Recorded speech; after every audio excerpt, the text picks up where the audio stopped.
All right, everybody, we are back with the last part of our Japan trip video.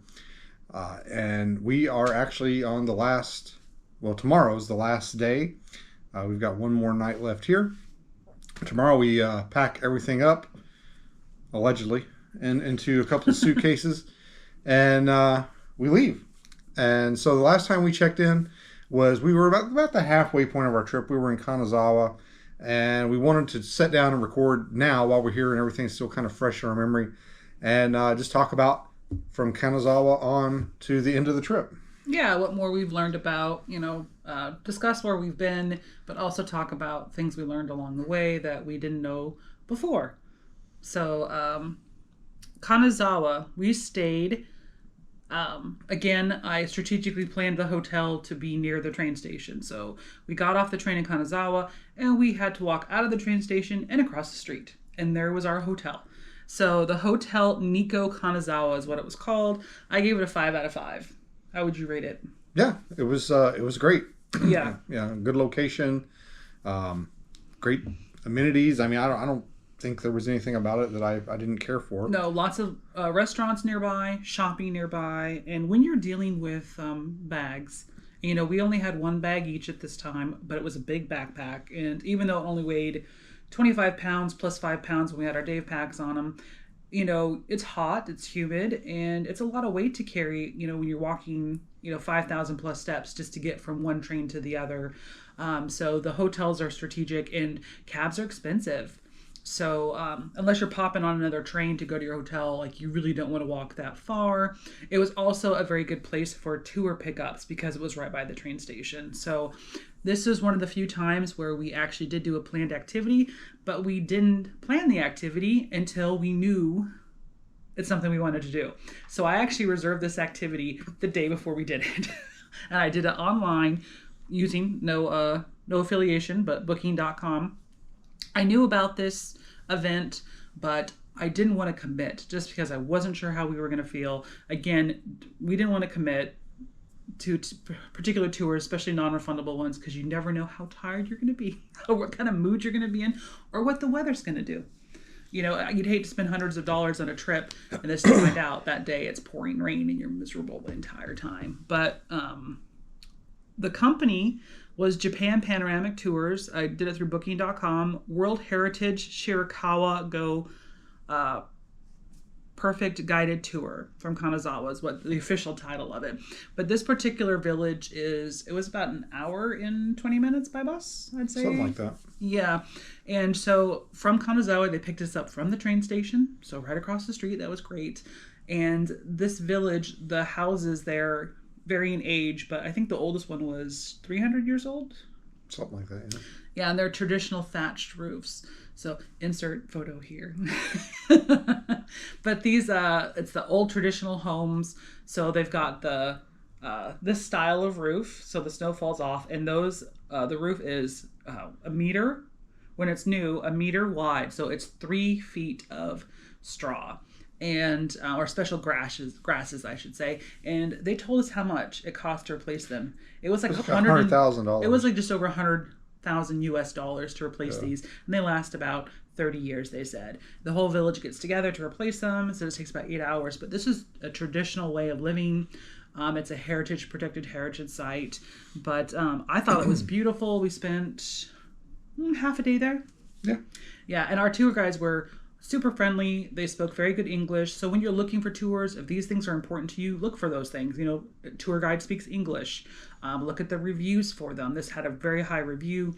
Yasushi and Kaite were our tour guides. They were really nice guys. They made sure we were, weren't getting lost, that we were looking at everything we wanted to look at. One of them walked us down to the restaurant we wanted to go to, which I think we were okay, but he was just being so nice. He was like, yeah, I'll walk you down there. And we offered, hey, would you like anything? And he refused. We were trying to you don't eat or drink in America in front of company, but he refused to partake despite our offer. But I loved the tour. It was a great, half day. Yeah. It was really interesting learning about the the structures and how the roof works. And we got to go inside like one of the biggest and oldest of the, it was the Wada house by the Wada family. And that was interesting. It was kind of like a museum set up in there, and you get to go like upstairs and look around. They actually made silk up in like the attic, and that was interesting, learning how that all that happened, and just seeing some of the historical clothing and stuff they had up there, like how the people would dress around that village. And it was beautiful, and it was very entertaining and educational. And the pictures that we got there, some of them are just phenomenal. It looks like something out of a postcard or something. Yeah, it's beautiful. And so the tour indicated we would not be dropped back off at the train station because some people did a full day tour. We were only doing half day. So they were going to continue on with activities. So we actually got dropped off at a garden. But of course, I knew it was about a 30-minute walk from our hotel. And it was right next to Kanazawa Castle, which I had wanted to see. So we got dropped off. We elected not to go to the garden. But we did go to the castle and then walk back to our hotel from there. And the castle was beautiful as well. And just a reminder to you, keep in mind that a lot of things in Japan are free. A lot of the parks, shrines, and temples, but some of them are not. So the castle grounds were free, but to actually tour the castle itself, there was a fee. And a lot of these places do take cards at this point, but keep in mind, Japan is still very much a cash-based society. So we kept on us on average around $300 USD, so the yen equivalent of that on us in a variety of cash and coin. Because some places too don't take bills. They want coins. They actually want you to insert into machines. Certain restaurants, we had to put coins in a vending machine for our order, and then print the ticket and take it. So just keep in mind, you need cash, including coins. The 100 yen coin is the king of coins here in Japan. So. And then I think we went back to the hotel and we took a nap. Yeah, we're into naps. we've run into this schedule where we get up in the morning or in the morning, and we do something. We'll do an activity. We'll go out and we'll see something or go shopping or whatever we're gonna do. Come back to the hotel after lunch, take a nap, then get up, and then go get dinner and do more activities and stuff in the evening. And then finally come back, later in the evening for good and go to bed. But that's it's fine. I mean, there's nothing wrong. It's just we're old and we can't go as long and far as we used to. So and I'm on vacation, so we don't nap too often at home. So I mean, that's been nice. I think we're pretty impressive. I mean, we've been staying up pretty late and waking up pretty early. In fact, we actually had a hard time not waking up super early at times. Like we were waking up at 5 o'clock in the morning. We slept until I think 9 today, and I think that's one of the latest. That's the latest we've slept. We were usually sleeping until like 5 or 6. But part of it is the sun rises here really early. Which, being from Alaska, of course, our sun is up in the summer most of the time. But I think a part of it is we're almost like, it feels like we're back home in the mornings because the sun is up at 4:30. So we're like getting up early and we're like, okay, let's go. We're starting our day. But it gets dark quite early as well. Not like Alaska where it stays late. Yeah. Think about 7 p.m. Yeah. Is when the sun sets. And it cools down a little bit, but not that much. It's still quite warm in the evenings. But Kanazawa was a mid-level town. I think we looked it up. It was like 100 or 500,000 people. It's about double the size of Anchorage, I think, or close. No, not double. It was about the same close. Size. Yeah, it's like 500,000 people, and you could tell it was a much smaller city than like Tokyo or Kyoto. Yeah. But it definitely wasn't super remote. It had a lot of amenities. Everything you could want or expect. That was the town where I think the first night we got there, we're walking on the street to go get something to eat, and there was a carload of kids that drove by and like started. They were excited, like waving, like So. A lot fewer tourists. Now Kanazawa, when I was researching places I wanted to go, was basically the little Kyoto. So it's what Kyoto was before it got really bad with tourism. So it's the number one gold leaf producer in Japan. So a lot of gold leaf there. In fact, you can participate in gold leaf ice cream if you want to, which we did not. That just seems crazy to me, but it looks cool. A lot of culture there. It even has a geisha district, just like Kyoto does. A lot of castles, gardens, and then also the rice. So, because of the environment there, there was a motto that the tour guide told us: "You can forget your lunch, but don't forget your umbrella." Was the motto of the Yeah. town. In fact, they even have like an umbrella borrowing system where there's umbrellas everywhere you could think of, train stations, restaurants. You take one and you just drop it off at the next location, wherever that is. It's like a city run program because it rains over 100 days a year. They produce some of the best rice in Japan. And we were thankful enough that so Beans was in charge of finding dinner that night. I decided I didn't want to make any decisions. I was tired. I said, babe, pick the location. I don't care what it is. I don't want to think about this. Feed me. So he picked the restaurant. I'll let you tell you about it because you're the one that found it. How did you find it? Well, so the way I like basically whittled it down was I go to Google Maps, go to my location, hit restaurants, and just kind of start scrolling through.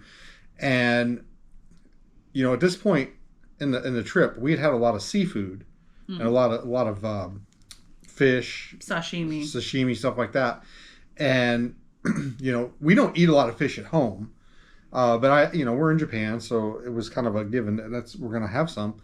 But at that point, I was just like, please God, no more fish. We need a break. So I basically just started scrolling through the restaurants until I found one that the pictures of the food wasn't a bunch of pictures of fish.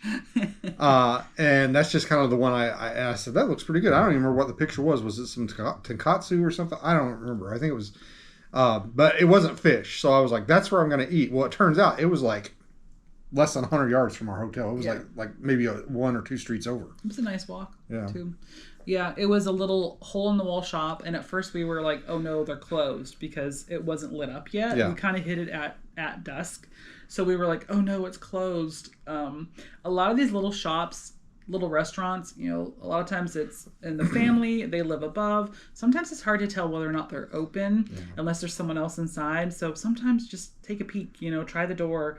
But thankfully we were like, no, we think it's open. Let's give it a try. Well, some context to that, where we're from is notorious for businesses not being open when they're supposed to be. Yeah.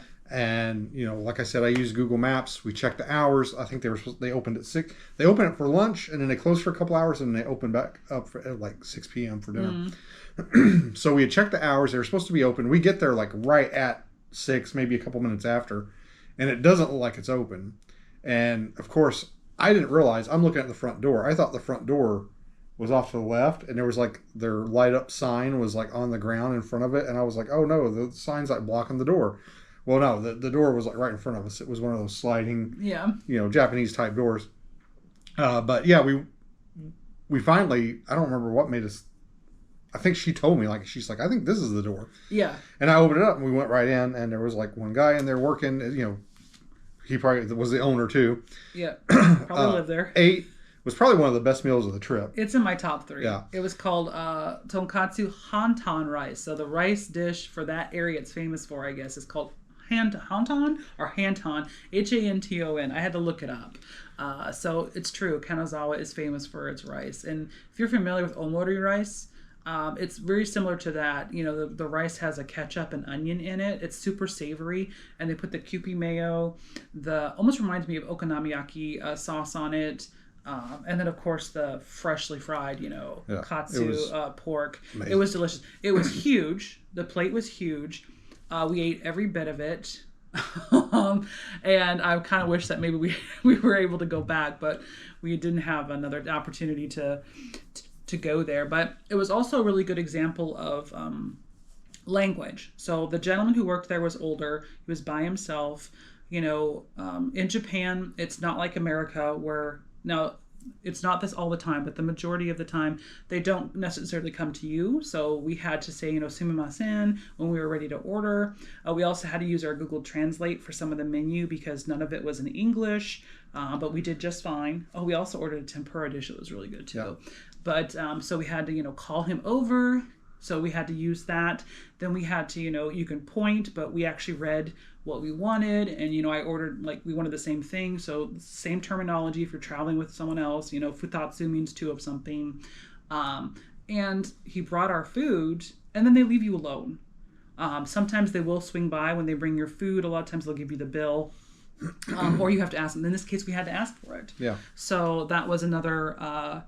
We had to ask, and I've only had to use this one asking for the bill I think once or twice. So it's okaike is to ask for the bill. So we had to ask for the bill, and in Japan, when you want to leave, in America you'll say like, thank you, or you're walking out the door like bye. In Japan, it's okay if you just say like, you can say nothing. A lot of times locals won't even say anything. You can say thank you, arigato gozaimasu, or the official term, like when you start a meal, it's itadakimasu. When you leave, it's goshoshama deshita. So you'll hear people use that. That means like, thank you so much for the feast. And you say that when you're walking out the door. It lets them know like, we're done, because most of the time you don't bust your own tray. Yeah. You leave everything on the table, and because it's not a tipping culture, you don't leave a tip and go. Like, that's not really their indication, but you kind of just leave. Yeah.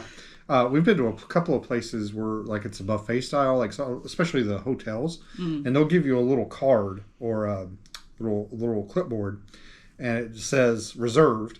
And when you sit down, you put your little card on the table, and then you can get up and go get your food. Nobody will take your seat.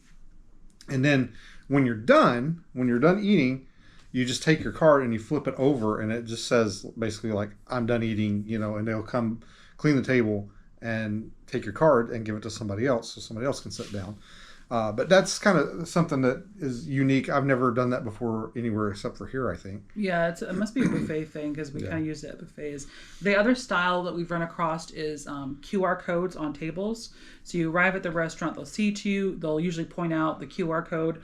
We've at least had 4 restaurants we've used a QR code. Now, a lot of times when it's a good website, it's great because you're not struggling to figure something out. Most of the time you can switch it to English, or Google will translate it for you. So you order what you want. Now, we had one restaurant where we ordered what we wanted. This was in Hakone. And they brought our food. Well, we wanted more. So you just go back on the QR code, order more. So when we checked out, we would have ended up with probably 3 tickets, but they actually ended up combining at the end. When she brought the last ticket, she kept combining them as she brought us more tickets. So when I checked out, I had one final ticket. But don't be intimidated when they bring you the bill with your food. If you want more, order more, whether it's with them or with the app. Like, it's okay. Like, they'll just bring you more tickets. Because in America, we're like, we don't get the bill to the very end when we know we're done. Versus here, they're like, it's all about convenience. So they don't want to inconvenience you, so they're bringing you the bill right away, so you could just go. Yeah. And that's another quick tip that I want to give. Like she mentioned, you're using your phone a lot of times at these restaurants to scan QR codes and stuff like that. And normally, if a restaurant's like, oh, you have to look at our menu to scan this code to look at the menu, I'm like, oh my God, that's so annoying. But actually here, it's very helpful because, like she said, you can translate it and all that. But my point here, and I do have one, is that you're using your phone a lot. We use ours for navigation. We use Google Maps a lot. We're using it to order in restaurants, stuff like that. So it would behoove you to make sure you have a full battery and possibly carry around a portable charger or a power bank, something like that. We have one each that we usually carry around with us, and I've had to use it a couple of times, mainly like if we get on the Shinkansen for a ride or something, and we've been walking around all day using the maps, using the QR codes, and just using our phones for translating, stuff like that. Taking photos. And photos. We have had to use the power banks a couple of times to keep our phones charged for the rest of the day. But it's a big help. Just check. I know, I think Japan Airlines particularly is a little strict on what kind of chargers you're allowed to bring. Yeah. And you can't, I don't think, put them in your checked luggage. No. They have to be in your carry-on. Yeah, and you can't use them. Yeah, and you while can't you're use in them. flight. Yeah. But I'm glad we brought them, and if you have a chance to get one and bring it, I suggest you do so. But get a really good one. Don't just buy some cheap one. Ours are the Ridge brand from Ridge Wallets, and so far they've performed very well. Yeah, and we'll take him camping with. So we bought them specifically for this trip, but we'll take him camping. or when we're going on longer drives, because we have that same issue, living in Yeah. Alaska. But I think the lowest I've gotten is I got down to like 20% at one Yeah. point. We are noticing that our cell phones are draining more quickly here. We're not sure if it's because it's the network that you're on. So we're piggybacking off of a Japanese network. Our AT&T is. It says SoftBank a lot of times. So we're not sure if that's what it is. But our phones are draining faster here. And because their outlets aren't as powerful here, it's also taking longer to charge. Yeah. Yeah. And I think, personally, I think maybe they're a little slower. It seems like even in some of the areas where we do have 5G, like here in Tokyo, it does seem like it's just a little bit slower It than might it be is the back 12 home. million other people who were here. Yeah, that could be it. It could be there's a It's strain, a massive strain on the tower system, or it could be the infrastructure. The fact that we're on an international plan. Oh. And I do know from some of my time in my civilian life that, or my other job that I used to have, that phone companies can prioritize certain types of phones over others. So it's possible that international plans are lower on the totem pole. Or if you hit a certain limit, they'll roll you back. And get throttled. So I don't know. I'm speculating. But it's just observation we've had. They're draining faster. It's 100%. They drain faster, and it does seem they're slower to translate to use Google Translate.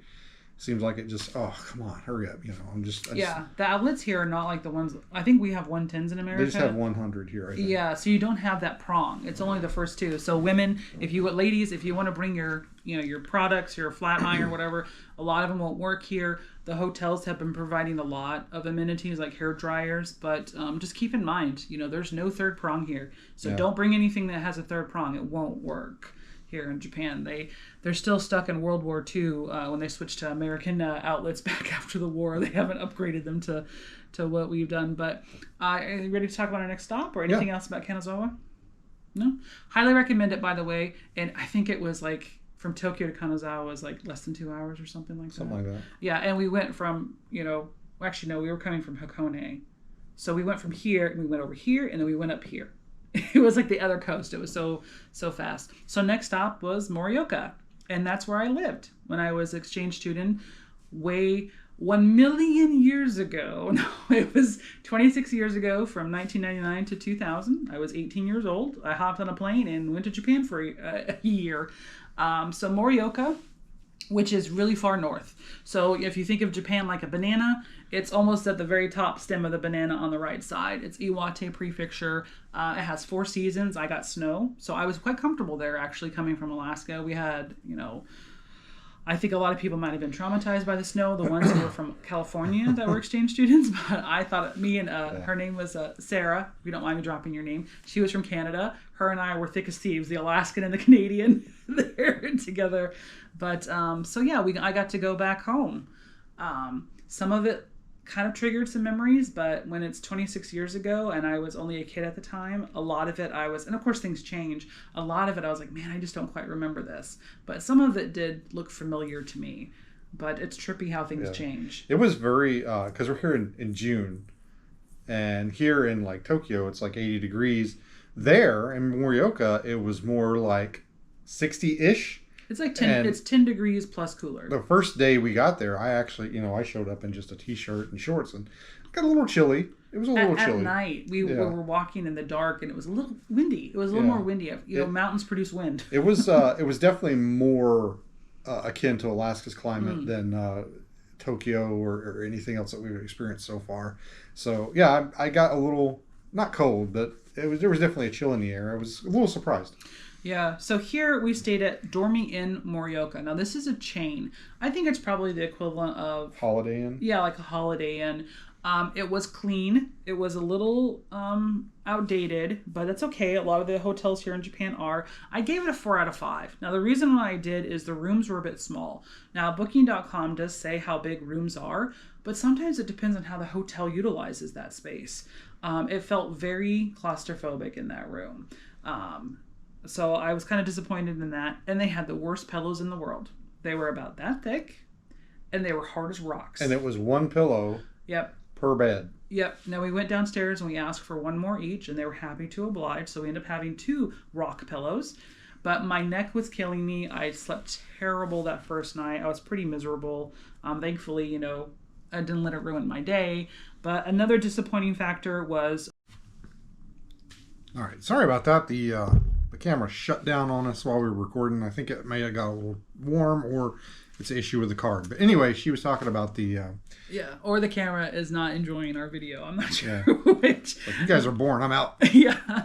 Dorming in Morioka. So the one point I was going to make, and this is the first time this has happened, but hey, it's my fault for not doing a deeper dive.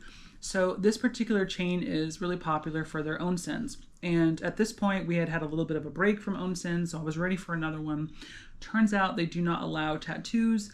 They do have a policy where if you can cover it and they have tattoo stickers downstairs, you are allowed to use it, but our tattoos are way too big for tattoo stickers. So it did not say on booking.com that the hotel did not allow tattoos. Surprisingly, this is the first one that has said that. I mean, we went to some remote areas and used the onsen. They were okay with tattoos. This is a major chain. Maybe eventually they'll come on board as they get more and more foreigners. But so I didn't get to partake in the onsen. Now, I did go back to booking.com, and again, it wasn't there, but it was on me. I should have contacted the hotel directly, because the 2 resorts that we stayed at where we did the onsen, I did double check with them. Now, maybe part of me was because they were a bit more expensive, like higher end, and I was like, I wanted to make sure. I'm like, it's a chain. Of course they're going to allow tattoos. Why would they not? Now, when I went back onto the website, I did see someone had asked the question. Now, I forgot to check to see how long ago that was, because I made these reservations 7 months ago.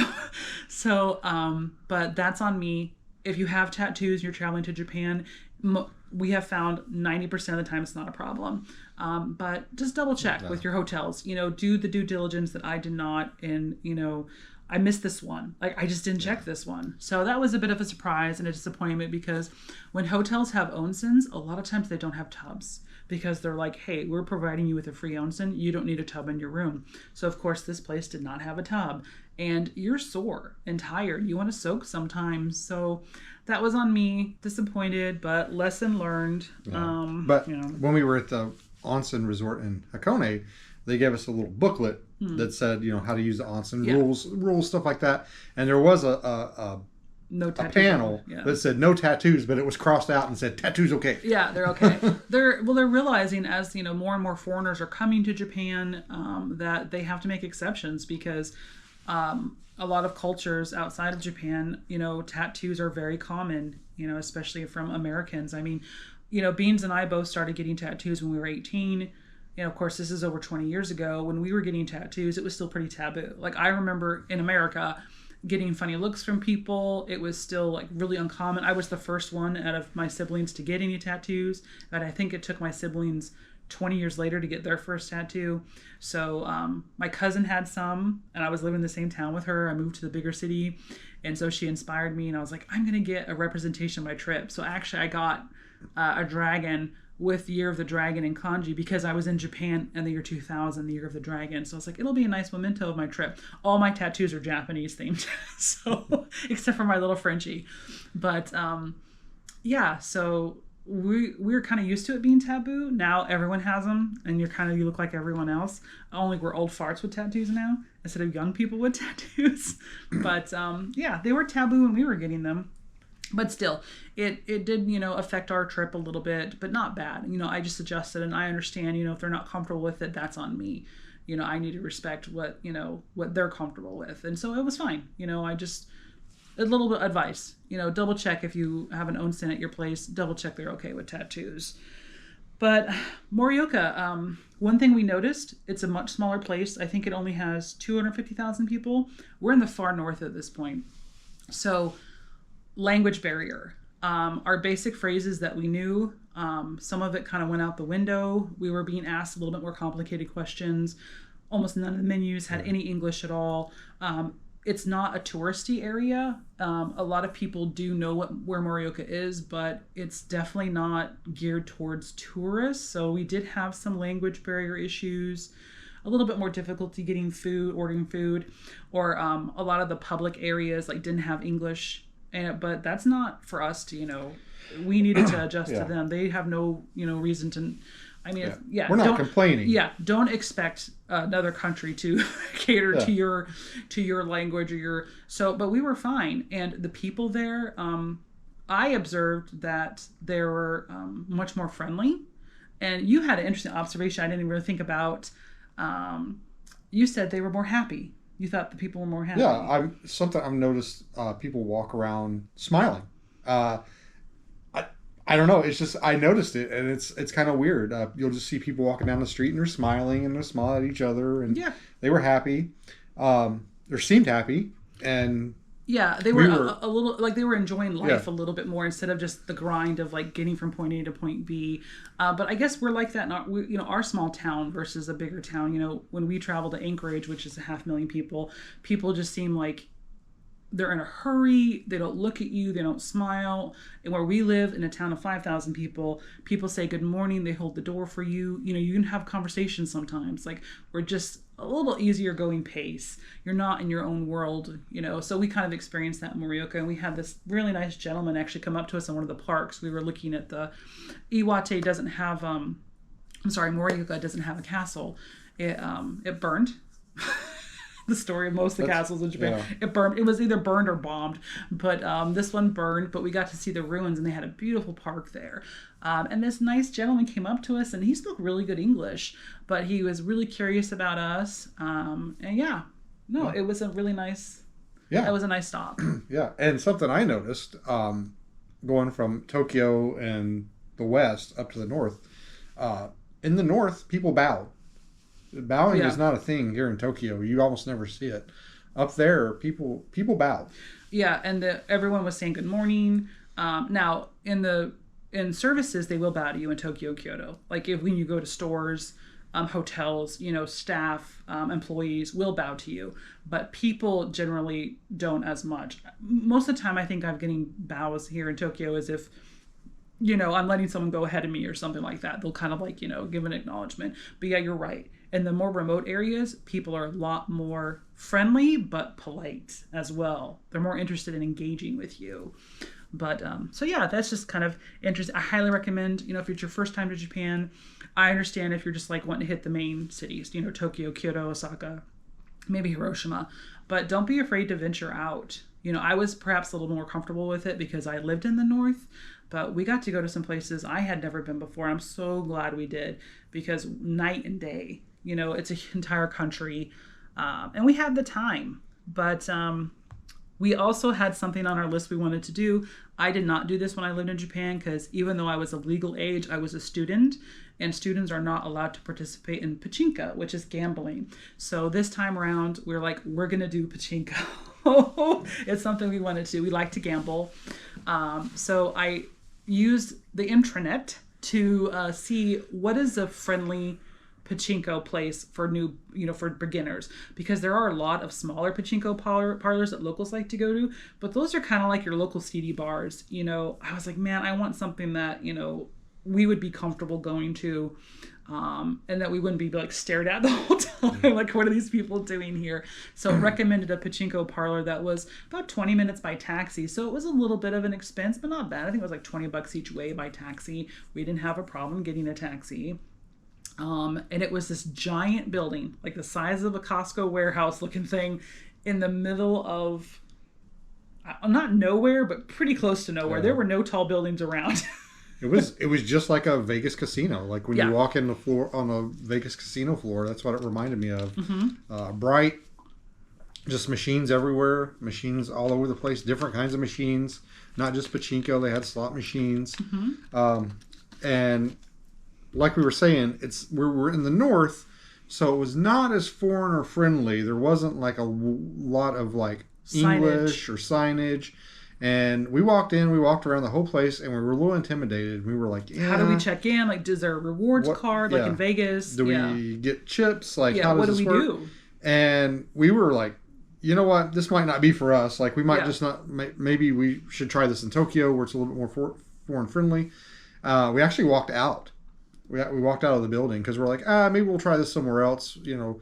And one of the employees, a female, which I did not get her name, she followed us out and was like, we had to actually communicate through Google Translate. She spoke no English, and she's like, "What are you guys? You know, come in. You know, like we'll help. I'll help you."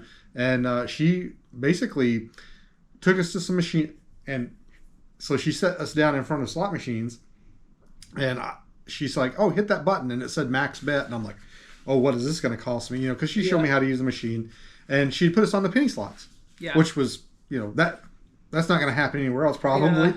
And she kind of walked us through step by step, helped us play the machines, and she stayed with us for like an hour. An hour. She'd come check on us. She'd like guide us through some of the stuff. But yeah, so one thing we learned about we did pachinko, but we started with slots, which I recommend maybe starting with until you get a little more familiar.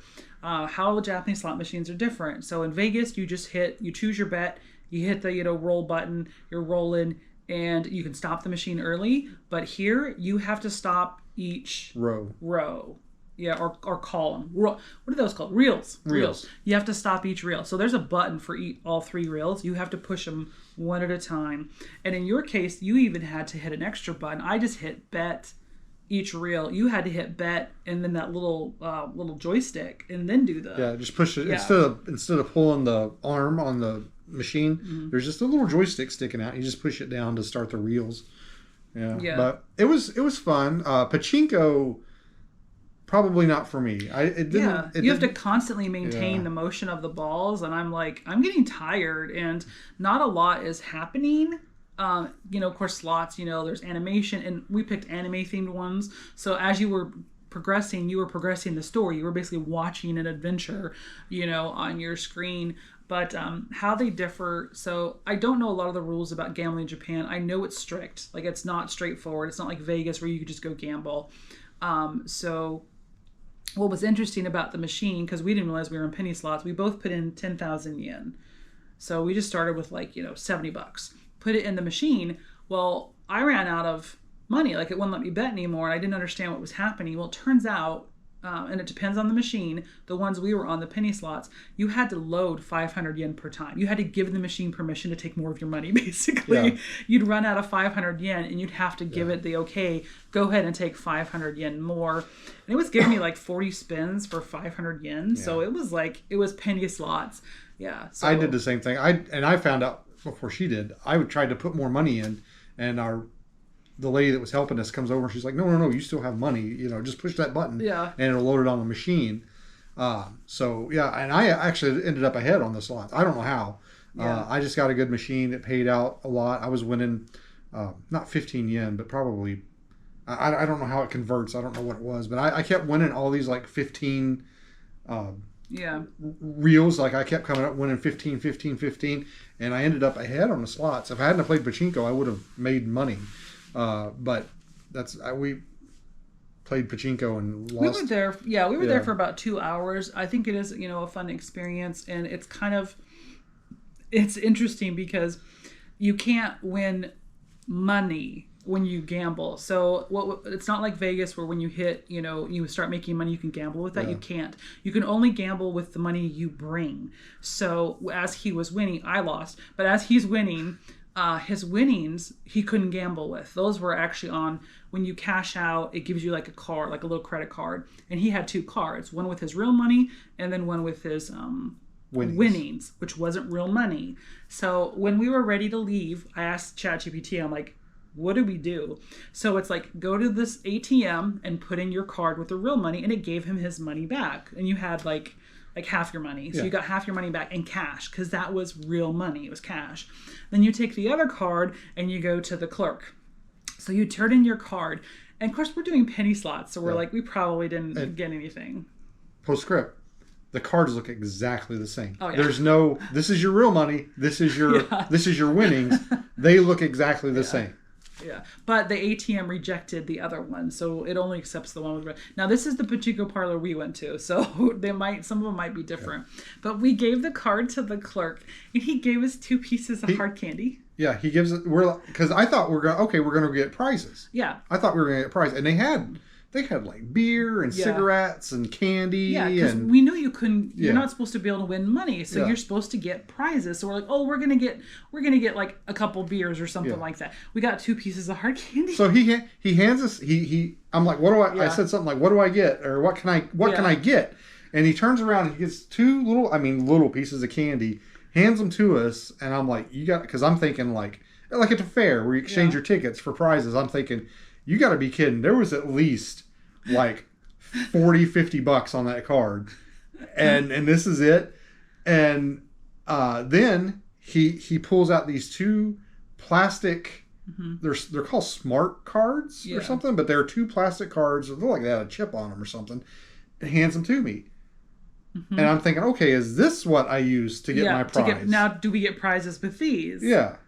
And he's like, he goes like this. He goes, no, because we're like, I ask him, I'm like, Nandeska, like, what is this? And he's like, he can't say. And then we're like, where do we go?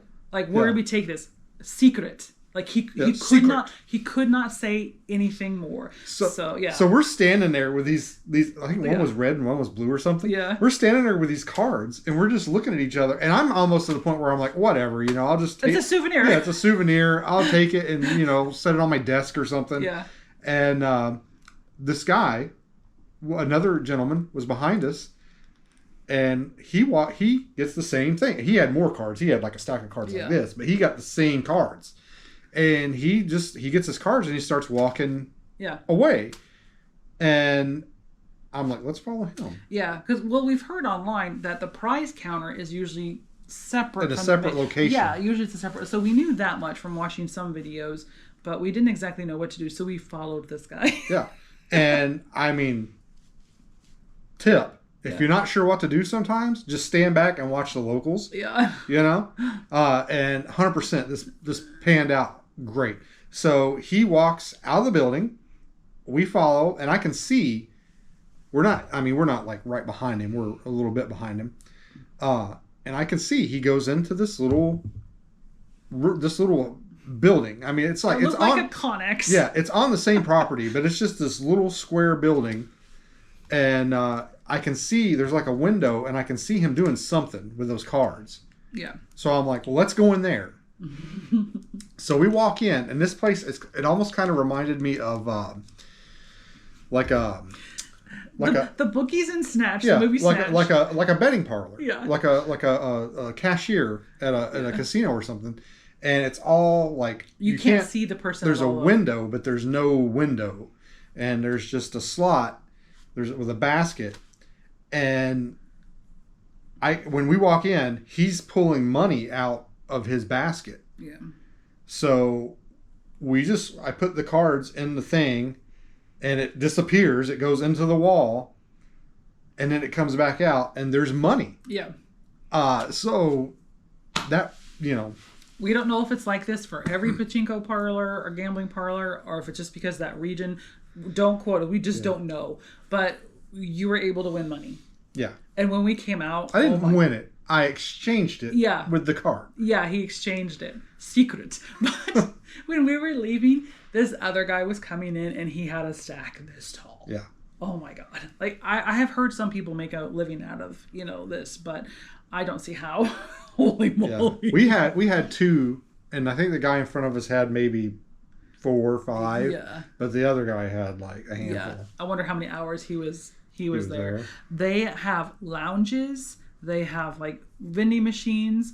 Like they had people reading newspapers. Like they were taking breaks. One of the cool things that I don't think I'd seen anywhere else until this point. Now I've seen, or maybe it's because I wasn't looking for them until now. They have like a phone booth that you can go in and smoke. Yeah, and it like sucks up all the. Yeah. Instead of changing into Superman, you can just smoke cigarettes. You turn into the Marlboro Man. Yeah, exactly. So I think that was Morioka was supposed to be a break because we were heading from, Western Japan really far north to Aomori, which is the top of, Honshu, which is the main island. We wanted to break it up, and I was like, I'll go to my old, my old digs. So we broke the trip up by going to Morioka because the next day our train ride was only 45 minutes from Morioka to Aomori prefecture. Now This was a place I wanted to go for a long time. I wanted to go further north. I really enjoy the mountains. It's famous for apples. So I think apple is Ringo. That was our conclusion, we think. And I had seen this place on, I'm sure if you're interested in Japan at all, you've heard of Chris Abroad, his channel. He has gone to Aomori Prefecture and this particular resort, and I just loved the way it looked. So I was like, I would like to go there. This is about as far north as you can go without hopping over to Hokkaido. So this was a bit of a challenge, though. And keep in mind, the further north you go, the more remote you go, the less amenities you'll have. So we arrive at Aomori by Shinkansen, and that because the Shinkansen has slowly been expanding, the Shinkansen station was in a different location than the main train station, Aomori Station, which is where we needed to be to go to the apple pie factory and to meet our bus, because the bus is going to take us 2 hours into the mountains. These are all arrangements I made through the hotel months in advance. Like, you have to make these arrangements. Just keep in mind, there are a lot of remote places here in Japan, and you don't want to pay for a 2 or 3 hour taxi ride if you can get someone to even go. So just keep in mind, the further you get from cities, you're probably going to need to make arrangements ahead of time. Just don't think that there's going to be a public bus. Yeah, the local train was at Aomori Station. The Shinkansen was at Shin Aomori Station. Yeah. And that's something I had to learn. I looked at the website. I'm like, how do I get to this resort? And it's like, oh, we offer a bus that you can reserve. We pick you up at Aomori Station. So as I'm making arrangements, I'm talking about how far, is this? And ChatGPT is like, oh, your Shinkansen's going to arrive at this station. The bus is this station. You've got to get from one to the other. But then it explains it's just a local train. So we get to use actually our JR pass that we had. So we got to, use the pass to ride. But we discovered something. The further you get from bigger cities, train stations change. How much English they have, signage, how well the apps, give you information. Like when you're in Tokyo, it's like giving you a lot of details. When you're out in the middle of nowhere, it's like, go into the station, good luck. Yeah. In our previous video, when I made some comments about signage and how it's not great. It's not as good as it is in America. Can get worse. In America, usually, like I said, there's a sign every few feet. Like they're gonna walk you into where you're going. Yeah. And here in Japan, it was mostly like my complaints with the signage was like, it's over there somewhere. Like it's just a vague arrow pointing, and that's it. You got to find it on your own after that. Yeah, it gets worse the further north you go as far as signage, and it gets a little bit more vague. And a lot of times we'd run into problems with the trains because they're color coded. They have a name. The train has a name. The line has a name, and they usually have some kind of number. The station has like a number, and all that stuff gets really freaking confusing really fast when you don't know, when you're not familiar with the area, when you don't know what you're doing. Because I remember at one point, just like, why can't they just call these trains like, east, west, north, south? That would be a lot easier. Instead, you get, the Hayabusa 61. Hayabusa 61 on the Tokuhatu line at the so-and-so station, platform 16, and you're just like, that is a lot of information. Just tell me where the train is that I need to be on. I don't think Beans knows this. I don't think I explained this. They do actually have directional names. It gets more complicated. Even though the JR rail system, they're actually considered different companies. There's JR East, Central, and West. And your lines change. So it actually does get more complicated. But I know they're different companies because when we were down here, there was a website we could go on when we were on the Shinkansen that would show us basically like we're in Central right like now. A board, like a airport flight board for the Shinkansen. But then when we got over, I think, to the west, when we started JR West, we couldn't use that website anymore, and it was really hard keeping track of like, because you could see like, oh, my train just left this station and it's on its way. It'll be here at this time. Yeah. And then when we got to JR West, we didn't have that luxury anymore. We didn't have that website. Yeah. And Google Maps did not always help in some of these more remote stations. Like it would say like, oh, this train for this time for this platform, and it wasn't accurate. Like you have to confirm with the local signs to make sure. And the trains in these more remote areas also don't run as often. So the train from one station to the other, I think, was every 30 to 45 minutes. It's not like in Tokyo where it's like every 3 to 5 minutes there's a train. So we did have to plan carefully. But, excuse me, we ended up staying at a resort, and I might butcher this name, I'm sorry. Oiraisi Kiru Resort. And it's at the Oraisi Gorge. It's a national park, and it's this giant gorge with a river running through it. And when I made the reservations, 7 or 8 months ago, it was already filling up. So, and as you're booking hotels, there's going to be a lot of choices. So smoking is still somewhat prevalent in Japan. Most of the bigger restaurants don't do it anymore, but some of the smaller ones do. And a lot of the hotels have smoking rooms or smoking floors. So as I'm booking rooms, I'm looking for non-smoking because we're not smokers. I don't particularly care for cigarette smoke. If you smoke, that's fine. But I'm very sensitive to it. In these bigger cities, like the Tokyo Dome or where we're staying right now, I picked high floors. You can pay extra to get higher up. You want to get away from the sound of city, the city streets below. So the higher up. All right. So our camera keeps overheating. That's why we've got these little stops in here. But we're just going to continue on. We're talking about the Ringo Kitchen. Yes. So this particular resort, like I said, 2-hour bus ride in the middle of nowhere. So I had to carefully plan food. So it does have the Ringo Kitchen, which is a buffet. We got the breakfast package. So we ate there for breakfast both mornings. A massive selection, like over 100 food items, all you can eat. And of course, you can't eat that much because it's just so much food. But they also had it open for dinner. So we ate their dinner the first night. But we didn't want to eat there for lunch. So because I knew the limitations that there were no convenience stores or restaurants, we brought food with us that we could pack in our backpacks for lunch. We made plans basically. So just keep in mind, if you're going to go to these more remote areas, plan accordingly. Make sure, hey, I'm going to be able to get food. But the second night we had dinner at the French restaurant. Beans and I were so funny. We looked so out of place. We were trying to not crack jokes, but it was a wonderful meal and the presentation. And we had a personal, server who was serving us each meal, but he's explaining the meals and he's like, please enjoy after every time he'd explain. Yeah. And we were like, when's he going to leave? So we could take pictures. It was so funny. He was so nice though.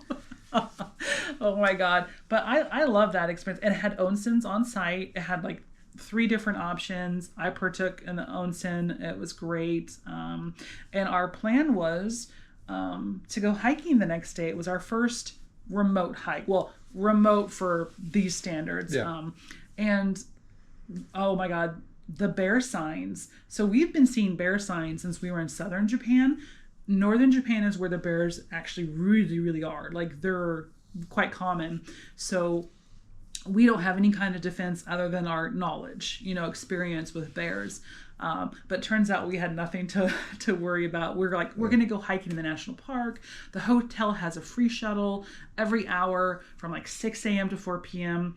It's going to drop us off at the first bus stop, location. We're going to start the trail. It was a 3.5 to 4 hour hike to the end, we thought. Yeah. We just, we didn't read the map correctly. And apparently the bus only goes so far. It doesn't hotel bus. Yeah, it doesn't go all the way to the end. There was a JR bus that goes all the way to the end, but we weren't sure, and we couldn't figure out if you needed reservations or if it was just something we could use our Suica card for or our JR pass. Yeah, because we're in the field when we're figuring this out, and we didn't have the proper service to figure it out, so we didn't take the risk. But here's a good example of when I was doing my research about this. Once again, it didn't really lay it out for me anywhere on the website, and it just so happened on the map. I was like, these are the icons for our bus. These other icons are a different bus. We don't go to the end. And I think I figured it out 10 minutes after the last bus stop. What was actually, I was like, babe, just so you know, I think. Yeah. So we made the decision okay, we're not going to go all the way to the end of the lake. We went a little bit further. Another hour. Another 1.5 kilometers or something like that. Yeah. And then turned around and went back and went to that last bus stop, which was fine. We had snacks, we had water. We're experienced hikers. We're experienced with Alaska wilderness, so I mean, we there wasn't really an issue there. But uh, we didn't have proper footwear. We were both wearing basically street shoes, and the trail was a pretty muddy. I actually like fell down at one point, because I'm just wearing like my Skechers walking shoes on this like muddy forest trail, Yeah. and I fell down, and got a boo boo on my knee. But it was fine. It was very slow motion. Yeah, It was yeah. like slow. I watched it happen and I was like, okay, that was slow Yeah. enough. He's probably not hurt. Yeah. Well, I mean, if you hike any amount, like like You're gonna fall. you're gonna fall. It's the cost of doing business. I mean, I've tripped over roots. I've fallen in holes. I've fallen more than I'd like to admit.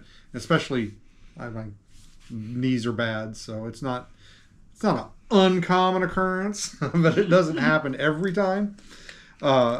And as far as the bears go, I mean, we're from Alaska.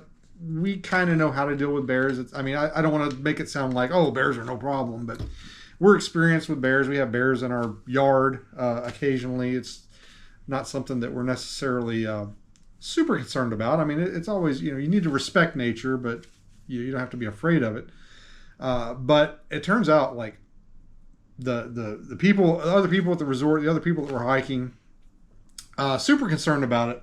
Enough so, every person had like 5 to 6 bear bells hanging off their person or their bag, and it sounded like Christmas out there in the Yeah. woods. I mean, it was just jingle, Santa's jingle, reindeer. jingle, jingle, jingle. I mean, it was just it got to a point where I was like getting annoyed. I'm like, Yeah. this is getting ridiculous. We were trying to get Yeah. gaps between us. We were letting people like go ahead of us. We were kind of standing around waiting just so we could enjoy the sounds of nature, because the river's right there. It's gorgeous. And the birds are singing. And it's like I'm trying to commune with nature and enjoy myself, away from these bigger cities we've been in. And then all of a sudden I hear it coming, tinkle, tinkle, tinkle, tinkle. And I'm just like, we call those bells in Alaska the dinner bell. Yeah. Where like the bears now know you're there. And we were trying to record a little bit here and there, and there was just so many bells, and just an army of them marching through. I don't see the how it forest. didn't annoy them. Like I can't imagine hiking and hearing that. But I understand, they don't get to carry bear protection. We did see one person have bear spray, although we haven't seen bear spray available to purchase anywhere. But we saw one guy had bear spray. Of course, no firearms allowed to our knowledge. I think some people are allowed to have rifles, but I mean, we don't know the laws. You're not allowed to carry. It's not like Alaska where we carry firearms, bear spray, knives, so we were in bear country without any kind of defense other than our knowledge and the fact that we're a foot taller and 60 to 100 pounds bigger than everyone else around us. I don't think any bears would have messed with us just because we're not what they would consider a soft target. We're so big. We're probably as big, if not bigger, than the bears. They would more than likely go after someone much smaller than us. Although I did see, I didn't point this out at the time, we saw some trout fishermen in the river as we walked by. One of them did have like, I wouldn't even call it a machete. It was like, it almost looked like a meat cleaver in a case on his like belt. I wonder if it was for the fish. I don't think so. It was a big knife.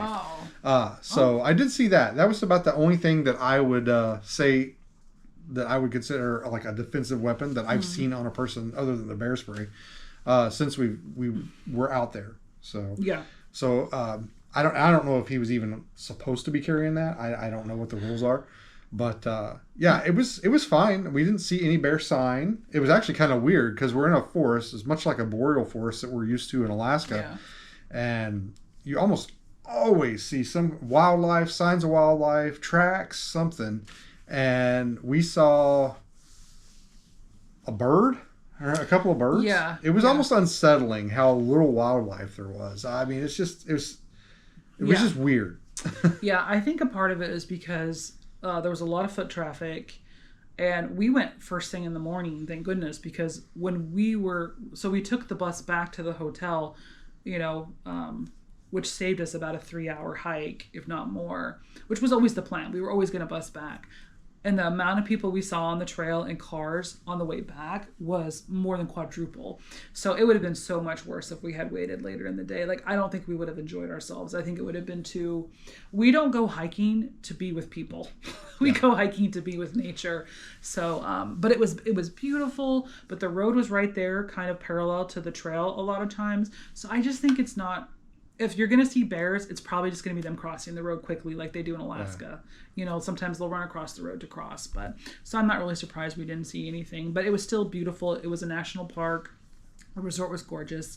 I'm really glad that we did a nice balance of, you know, metropolitan areas and then more remote areas. But then, so we're leaving Aomori.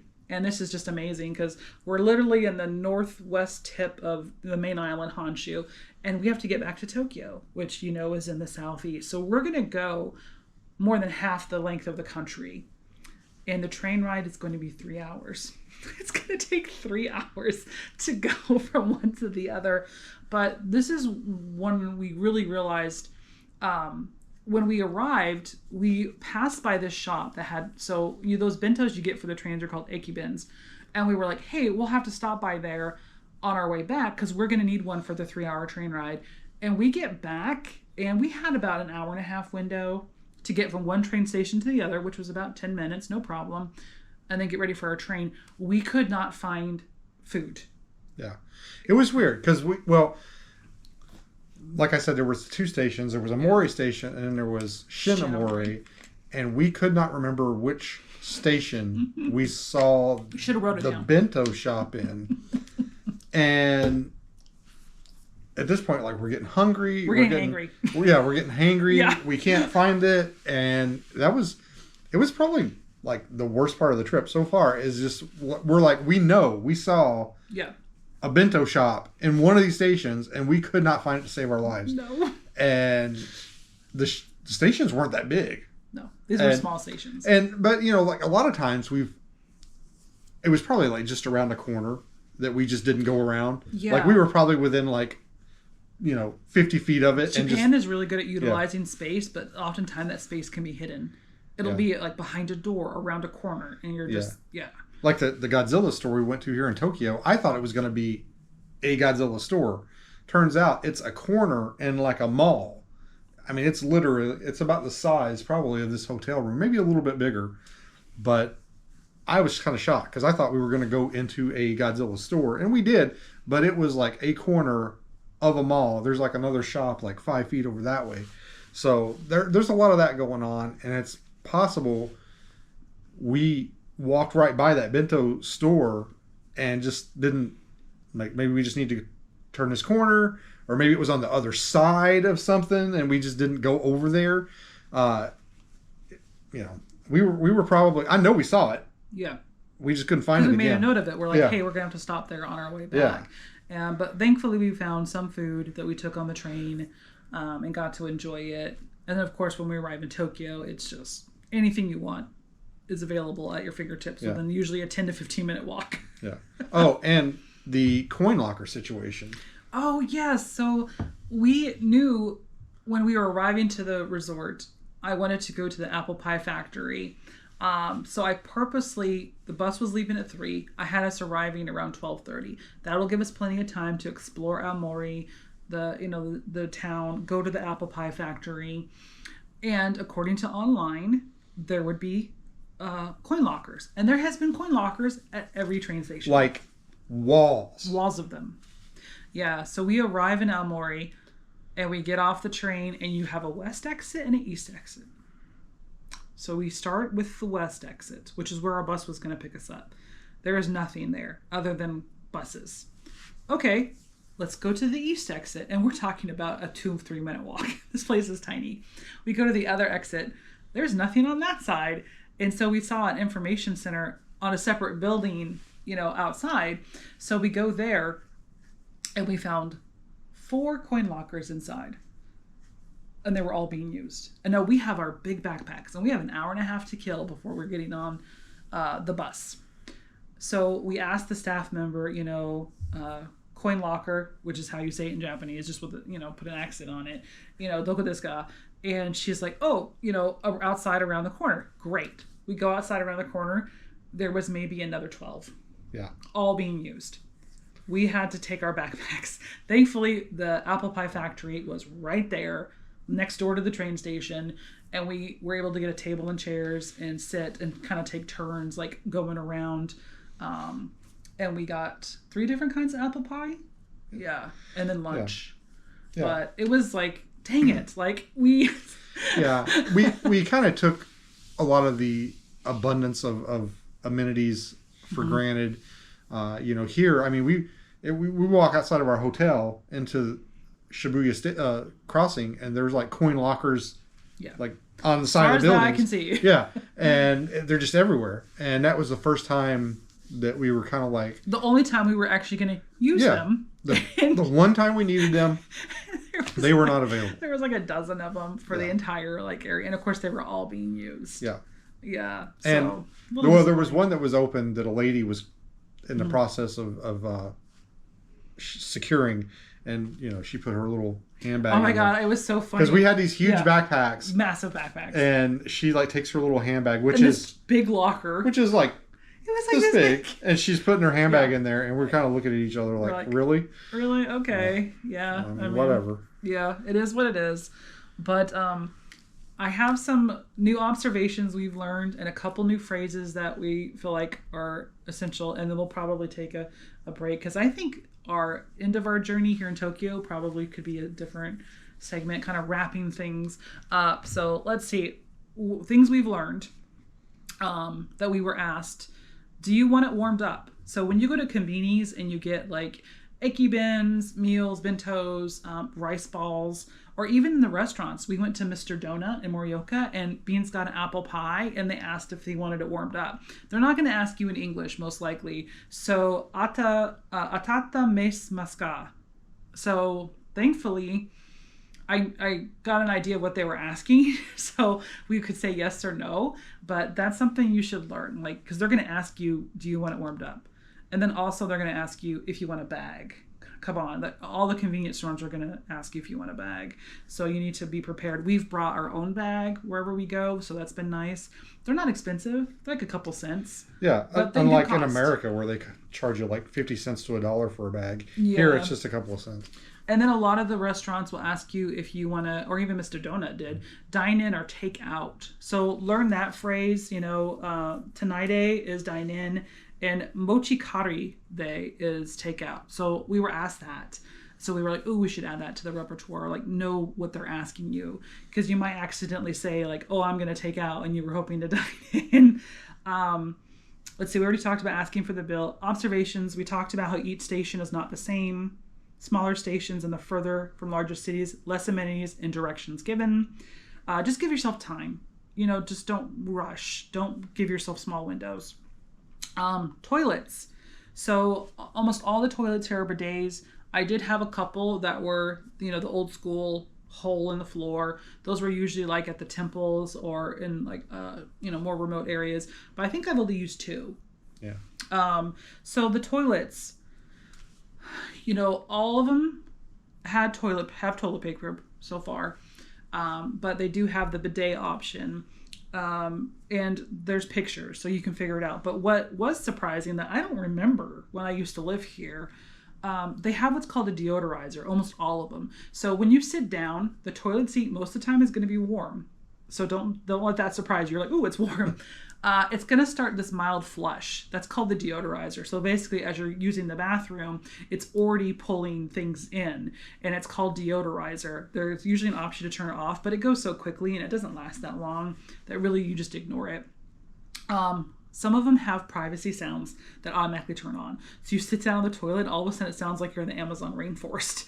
That's to cover up the sound of people going to the bathroom. So if you hear that, that's what that is. Again, usually there's an option to turn it off, but I just ignored it. It's like, whatever, I'm not in there for that long. And the other one is they don't have the toilet seat covers, but they always have a dispenser in there.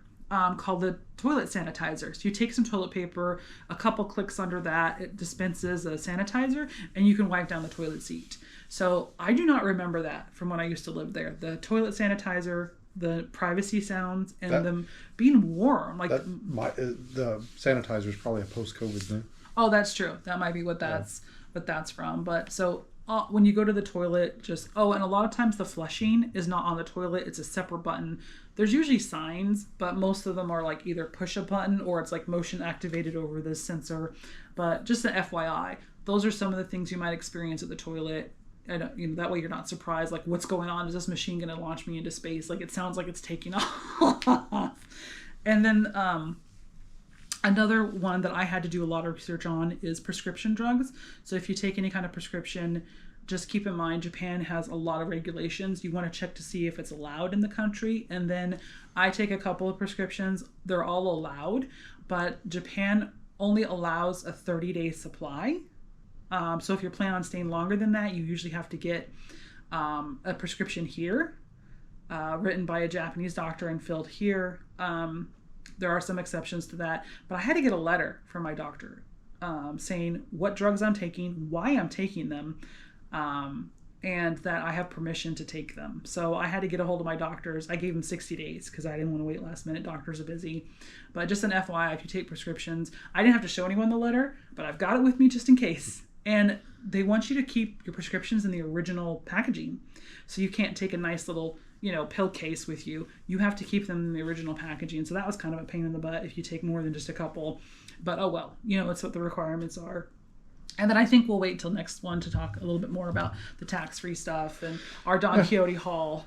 But because I think our last few days in Tokyo deserves its own the video, the wrap-up. So, yeah. All right. We will be back with the shopping extravaganza that we've been experiencing here in Tokyo, our second home, which is in Don Quixote.